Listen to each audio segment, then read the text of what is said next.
E aí, Maná, tudo bem? Meu nome é Igor Sintra, eu gostaria aqui de aproveitar a publicação do edital aí do certame para o provimento aí de cargo de auditor de controle externo do Tribunal de Contas do Estado de Pernambuco para trazer aí 3 questões do CESP para vocês. Então, logo depois da vinheta a gente vai conversar mais a respeito disso aí. Vai lá!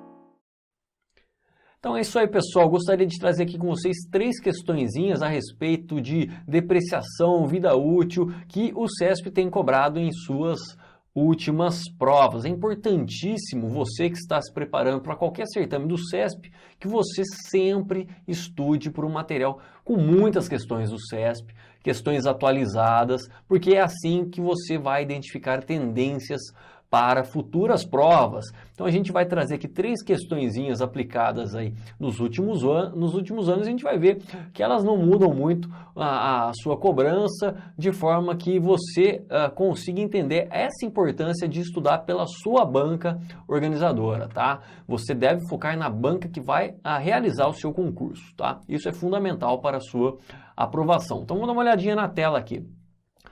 Bom, antes das questões, gostaria aqui de convidar você a curtir aí minhas redes sociais. Basta digitar aí Prof. Igor Sintra. Prof. Igor Sintra, tudo junto. Tem lá meu canal no YouTube, a minha página no Facebook e também a página do Instagram, onde eu disponibilizo aí material gratuito para vocês. Então, antes das 3 questões, vamos dar uma olhadinha aqui a respeito de alguns mandamentos do pronunciamento técnico CPC 27, que trata lá do ativo imobilizado. Então, mais especificamente aqui a respeito de valor depreciável, tá? E período de depreciação. Olha o item 50, ele diz que o valor depreciável de um ativo deve ser apropriado de forma sistemática ao longo de sua vida útil, ou seja, mensalmente lá a empresa vai calcular a depreciação daquele bem, apropriar ao resultado em contrapartida da depreciação acumulada lá dentro do imobilizado, retificando o valor desse item. O item 51 fala que o valor residual e a vida útil de um ativo, olha aqui, são revisados pelo menos ao final de cada exercício. Então, tanto o valor residual quanto a vida útil são revisados pelo menos ao final de cada exercício. O item 53 diz que o valor depreciável de um ativo é determinado o quê? Após a dedução do seu valor residual. Ou seja, o valor depreciável que ele está dizendo aqui é o custo menos o valor residual. Menos o valor residual, ou seja, é o valor que vai sofrer depreciação, é o valor depreciável. Evidente que se houver uma revisão do valor residual e a vida útil, né? No meio da vida útil desse item, há uma revisão desse valor residual ou de sua vida útil, aí o valor depreciável passa a ser o valor contábil atual menos o valor residual. Mas, via de regra, valor depreciável é que é custo menos valor residual. Item 54 fala que o valor residual de um ativo pode aumentar. A gente acabou de ver que ele vai revisar essa vida útil e o valor residual desse item. O valor residual pode tanto diminuir quanto pode também aumentar, tá? Então a despesa de depreciação será zero, ele fala que a despesa de depreciação será zero enquanto o valor residual subsequente for igual ou superior ao seu valor contábil. O que ele está falando aqui é o seguinte, imagina que o valor contábil de um item está lá em 50 mil reais e o seu valor residual, por exemplo, é 40 mil reais, ou seja, o valor depreciável nesse momento é apenas os 10 mil reais restantes. Aí, por algum motivo, o valor residual desse item aumenta, vai para 55 mil reais. Então veja que nesse caso aqui, o valor residual de 55 mil reais é maior que o valor contábil. Então, lógico que não tem mais que apropriar a despesa de depreciação referente a esse item. Afinal, o seu valor residual está superior ao valor contábil. Então, é isso aí que ele está falando ali no item 54. Olha lá.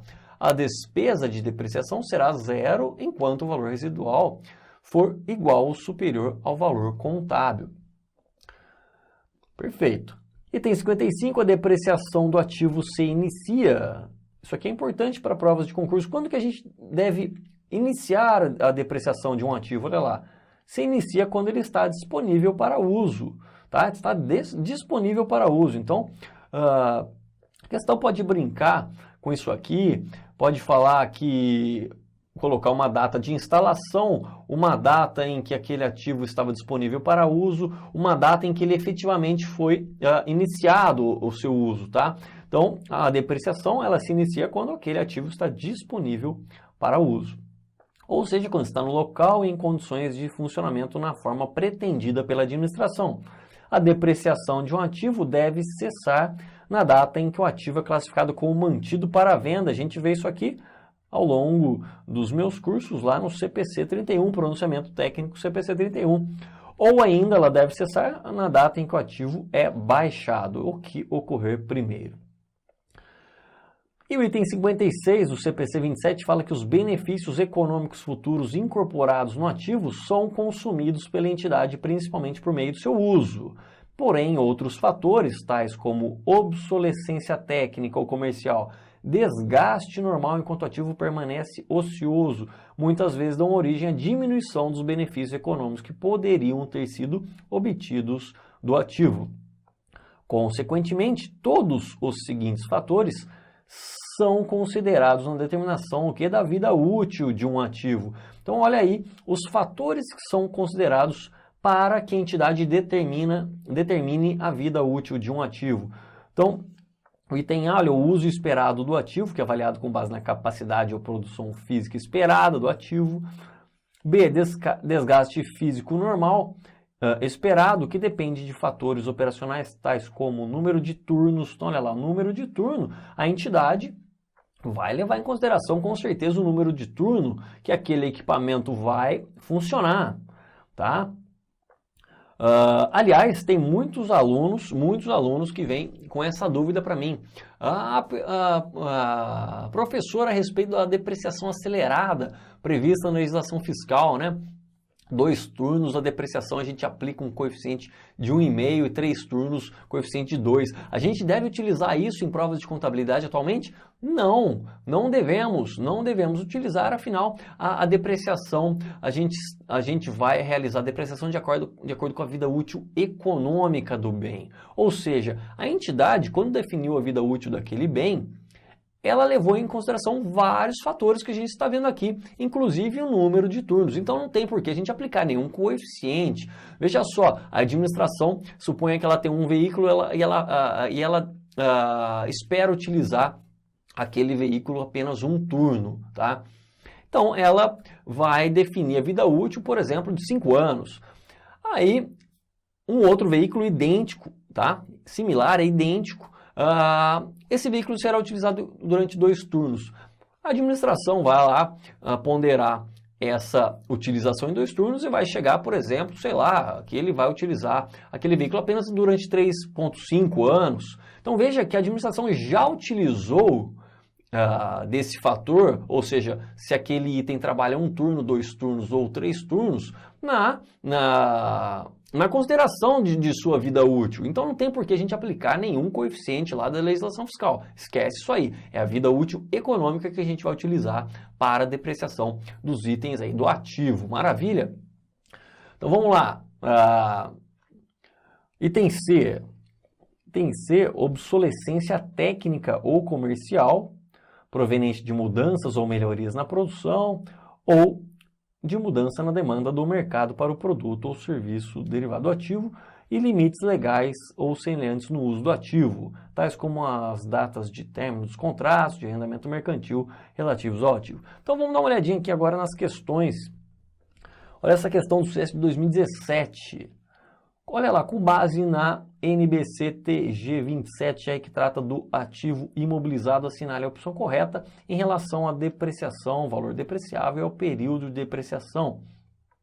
Alternativa A fala que os normativos contábeis não permitem que o valor residual de um ativo seja aumentado depois estabelecido. Isso aqui está errado, a gente viu há 2 slides, olha lá, cadê?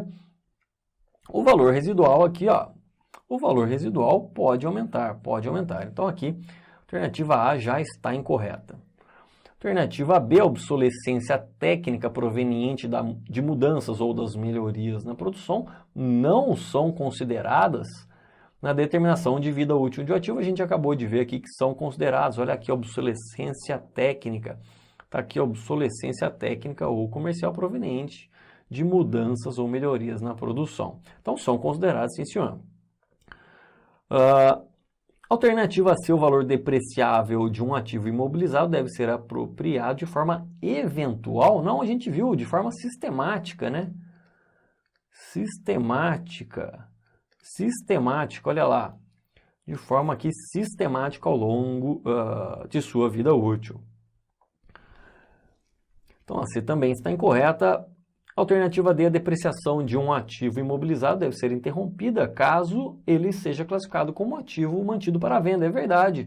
A gente viu também aqui que a depreciação se inicia quando está disponível para uso e deve cessar quando esse ativo é classificado como mantido para a venda ou na data em que é baixado, o que ocorrer primeiro. Então, a alternativa D está correta.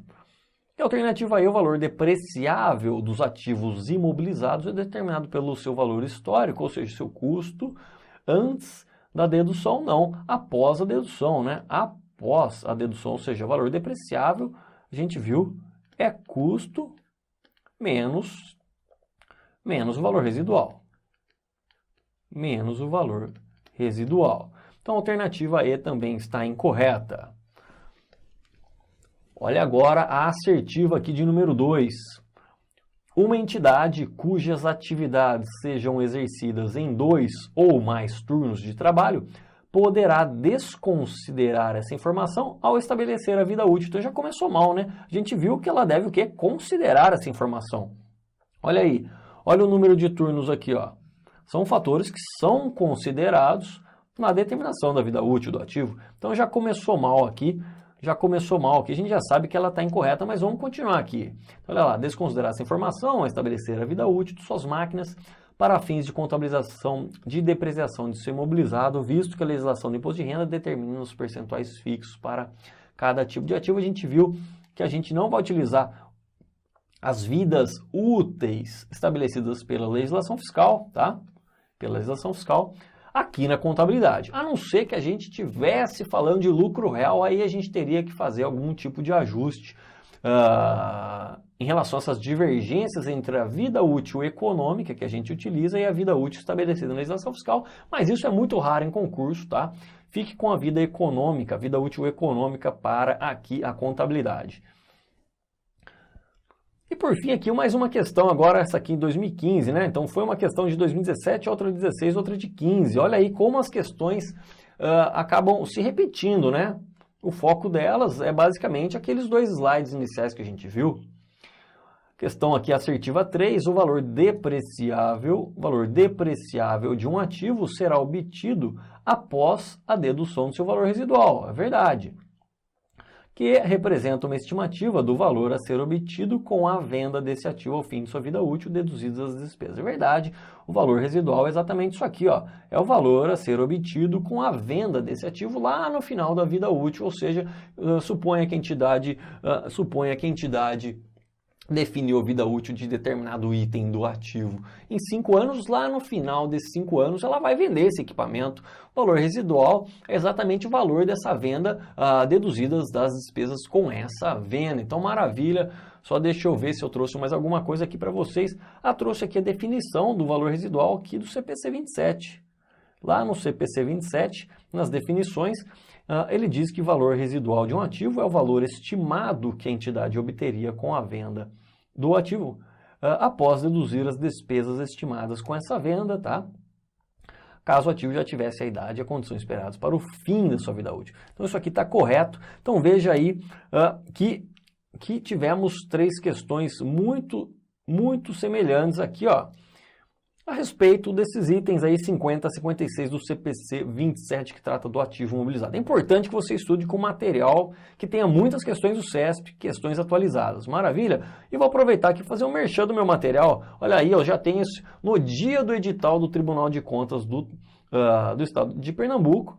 Eu lancei esse material de questões exclusivas do CESP. São mais aí de 900 questões do CESP nesse material, com muitas questões recentes, tá? Muitas questões recentes, pessoal. Maravilha? Gostou desse vídeo? Curta aí então, compartilhe em suas redes sociais. Maravilha? E dá uma olhadinha lá no meu site www.igorsintra.com.br. Se você gostou desse vídeo, você pode ir lá verificar a aula demonstrativa, essa aula que não é em vídeo, é a aula em PDF, tá? Esse curso que eu acabei de falar para vocês, específico para o Tribunal de Contas do Estado de Pernambuco, é um curso em PDF, aí com mais aproximadamente 900 questões exclusivas do CESP. Então, trabalhando com questões exclusivas do CESP, você vai chegar tinindo para essa prova. Maravilha, pessoal? Compartilha aí, se gostou, pode dar um like aí, maravilha. Um grande abraço e até a próxima.